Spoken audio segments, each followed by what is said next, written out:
Dayang. Okay. Oh. Scooby-Doo. Scooby-Doo.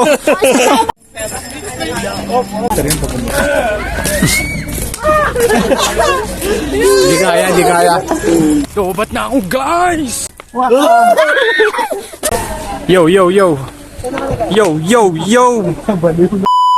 Yo, what's up sa inyo lahat and welcome sa day 1 part 4 ng ating Baguio special vlog series. Nandito pa nga rin kami sa may ride park at patuloy na mamasyal. Sa aming ang paglalakad ay may nadaanan kaming artwork for sale dito. Kumaripas nga natakbo si Charlie Big Boy nung nakita niyang may nakalatag na art. Tinanong nga nila sa nagbebenta kung magkano ang isang artwork nito at sabi naman mga nasa 2.5 daw ang isang artwork. Gusto yata ni Mark bumili. Sinabi niya kasi na mura lang daw. Halos kalahati na nga ng presyo nun yung pinambayad namin sa Baguio. Dahil nga mahal ang presyo nito, pinicturean na nga lang ni Charlie Big Boy lahat ng nakalatag dito para patarpulin na lang niya pag uwi, tsaka niya ipapaskil sa kubo niya. Mura lang kay Emaro. 2.5 lang.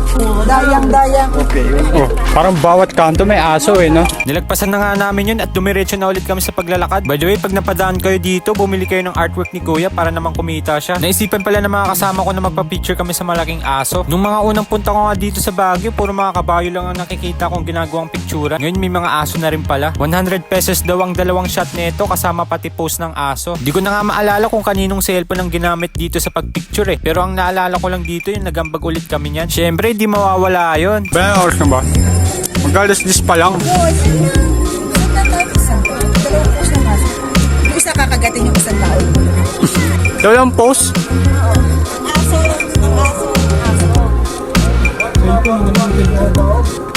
Nung pinapwesto na nga kami sa tabi ng aso, parang nanghihinayang ulit sila sa bayad. Uy, alika na kayo! Hoy, ano ba? Gusto niyo mag-picture o hindi? Scooby-Doo. Scooby-Doo. Gusto ko makaselfie yung aso. Ito ang aso, pa-chill-chill lang sa upuan. Hindi nga niya alam na kumita sila ng amo niya. Kaya hinawakan ko na rin yung aso para naman sulit yung binayad namin sa amo niya. Okay, pahinga ka na. Inisip ko nga na mas mahal pa rin talaga yung sa kabayo kasi hindi kayo makapag-group picture doon. Isa-isa lang. Di kaya. Papunta na nga pala kami sa aming next tourist destination bago kami umuwi sa bahay na tutuluyan namin. And ang susunod pala namin ay ang Mines View Park pero hindi na kami tumuloy doon dahil sobrang haba ng pila at marami ding tao. Kaya imbis na doon kami pumunta, nilagtawan na lang namin yon at dumiretso na kami sa may Bamboo Eco Park para sa aming last tourist destination sa araw na to. Pinahawak ko nga muna kay Mark itong ginagamit ko sa pang vlog. Kanina ko pa kasi hawak yan at nangangawit na rin ako. Kaya pinahawak ko muna sa kanya. Titignan ko kung pwede siyang maging cameraman. Subali nagpapanggap lang ako dyan na nag-i-intro para makita ko lang kung pwede ba siya sa mga gantong trabaho. Baliktad nga siya dapat yung naglalakad ng ganto paharap sa akin, imbis ako yung nasa harapan niya. Pero pwede na rin, maganda naman yung pagkakahawak niya. Actually, mas matino pa nga siya magawa kaysa sa akin Pulidong pulido. Uy, bike lane! Tutok mo nga to. Bark Lane. Yeah. Sinabi ko nga sa kanya kung pwede niya ako pakitaan ng mga galawang montage. Total, siya na rin may hawak ng camera niyan. By the way, malulobat na rin pala ako niyan kaya sinabi ko kay Mark na bilisan niya, kaya ito na nga.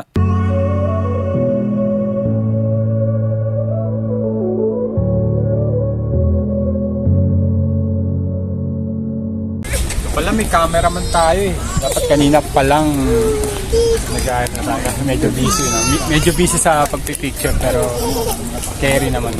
Yan, wala na masyadong tao. Guys, lang kabila. Kanina punuan na nung dumang kami diyan. Punuan yan.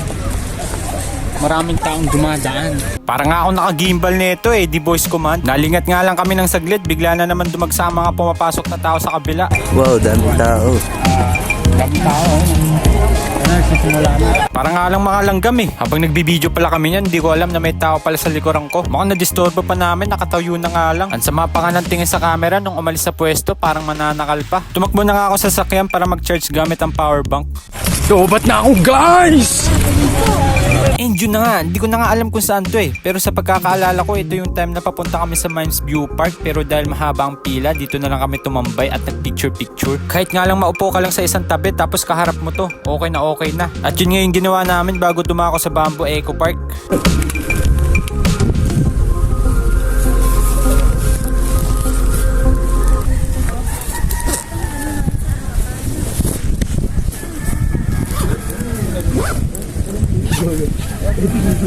Pagod ka nga yan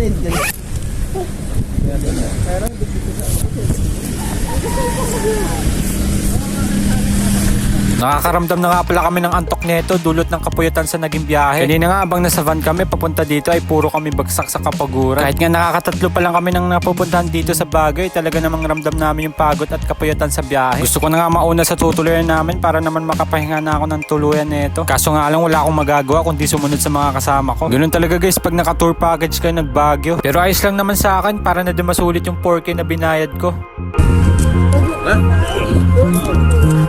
Uy, pasok na toyo ah. Tara na. Bibigyan lang.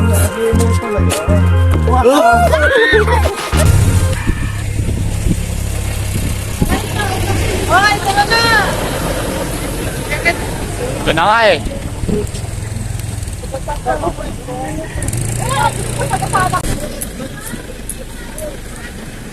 Nalal. Wow, sipag naman yan, Kuya Emar. Cleaner.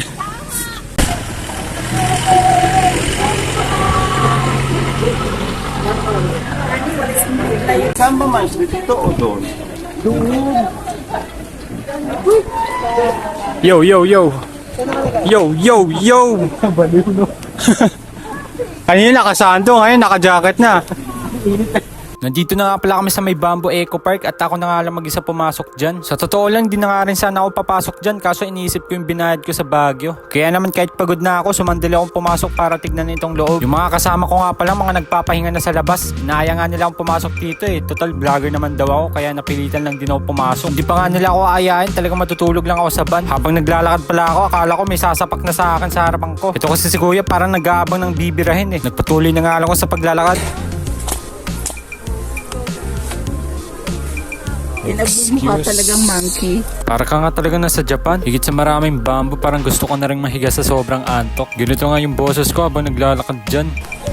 So ngayon, tayo lang mag-isa ang naglalakad. Sila nasa van natutulog. Tayo naglalakad dito sa mga bamboo. Pero para siyang ano talaga. May exit kaya. Isang ano lang yata to. Isang trail lang. Natuluyan na yung mga kasamahan ko sa van. Hindi nila kinaya. Ito na tayo. End of trail na tayo guys.